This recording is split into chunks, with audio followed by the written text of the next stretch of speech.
This building at 823 Jackson was once the heart of Black Strathcona. It was a fountain chapel, and it sits at the eastern end of what used to be Hogan's Alley. For nearly 70 years, the church would be packed to the rafters for services. And if you wanted to meet anyone in the Black community, you came here. The chapel was also used for all kinds of meetings, bazaars, and community suppers. But Blacks in Vancouver didn't always have a church to call home. When Nora Hendricks, the grandmother of musician Jimi Hendrix, came to Vancouver in 1911, she said there was no church. What Nora meant was there was no church for the growing population of Blacks. After years of holding services in rented halls, Nora was part of the group that worked to get a church of their own. The group contacted the African Methodist Episcopal Church, the AME, a US-based denomination founded to fight racism. The AME told the group, if you raise $500, we'll raise $500. So with $1,000 down, they purchased this building in 1918. Over the years, the Fountain Chapel continued AME's tradition of activism. In 1923, the congregation ensured a fair trial for Fred Deal, a railroad porter who was charged for killing a Vancouver police constable. And in 1952, they demanded an inquiry into the police beatings and subsequent death of Clarence Clemens, a Black longshoreman. In the 1960s, during the city's urban renewal programs, the Black community was gradually displaced from Strathcona. In 1985, the Fountain Chapel was sold and is now a private residence. But the Fountain Chapel still serves as a reminder of a Black community that once lived and thrived here in Strathcona.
advertisements, movies, and music videos, our icons are typically lusciously locked. Long, flowing hair has been a powerful marker of being a woman. But that's not how Afro-textured hair grows. Our hair generally grows upward and is tightly coiled, like this and like this. So what does our world tell us about Afro hair? Black students at the prestigious Pretoria High School for Girls protested a clause that banned wide cornrows, braids, and dreadlocks. There's an online petition demanding that Beyonce and Jay-Z do something about their daughter Blue Ivy's hair. One commentator said, quote, "No child whose mom spends thousands on her hair monthly should live life looking like a sheep."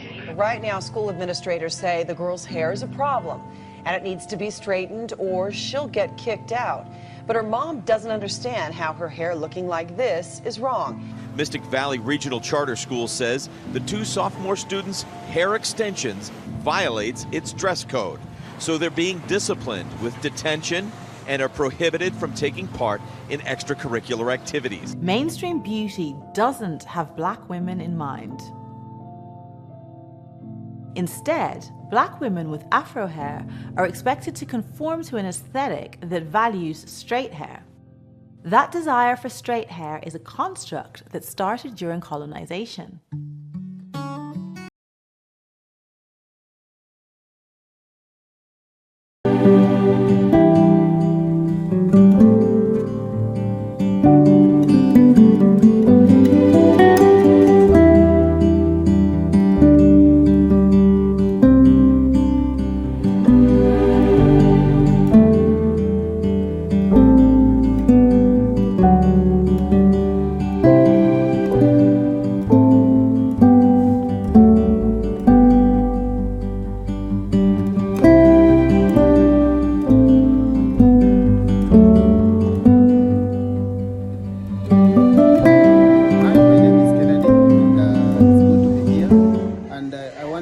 Concerning a community center, we would love to have a community center, a place where young people can come, interact, a place where we are able to hang out as young people. It will really be great if we could also have some gym, sporting thing, you know.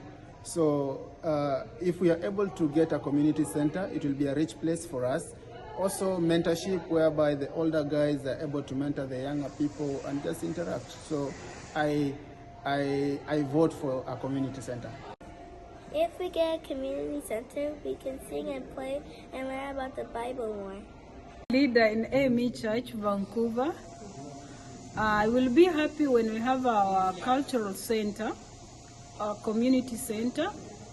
We will gather women together and have fellowship together as women and educate our women how to work together and how to worship God together and how to come together and support other communities and support young people and a lot of women outside there to stand by themselves and realize that women, we are not weak.